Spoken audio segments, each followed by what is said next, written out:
Татмедиада тонылған фоторәссәм Россия рәссамнар һәм журналистлар берлекләре әгъзасы Фәрит Гобаевның 70 яшьлек юбилейы уңайыннан күргәзмәсе ачылды.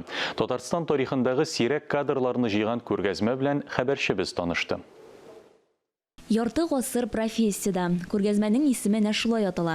Фәрит Гобаев кулына беренче тапкыр фотоаппарат алганда аңа нибары 7 яшь була.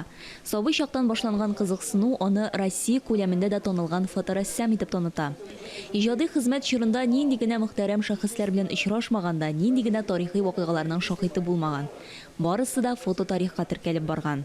Мин аерып алып, менә бу эшем иң якыны, монсы иң яратканы дип әйтә алмыйм. Һәрбер хезмәт җимешем минем өчен кадерле, чөнки ул яратып башкарылган. Күргәзмәдә 70-80 елларда төшерелгән фотосурәтләр урын алган. Фәрит Гобаевның иң яраткан жанры портрет. Хәтта пейзаж төшергәндә дә ул кешенең барлыгын күрсәтергә тырыша. Иң кызык вакыйгалар, иң кызык, иң мөһим вакыйгаларны ул үзенең объективы аркылы безгә җиткерә. Һәм чын мәгънәсендә бу безнең милли горурлыгыбыз, байлыгыбыз. Һәм менә шушыны халыкка таратыр өчен без махсус выставка ясадык.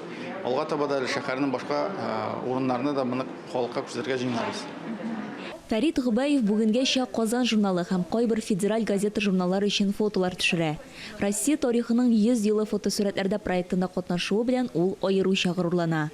Айзилә Батырханова, Ирек Камидуллин, Татарстан яңалыклары.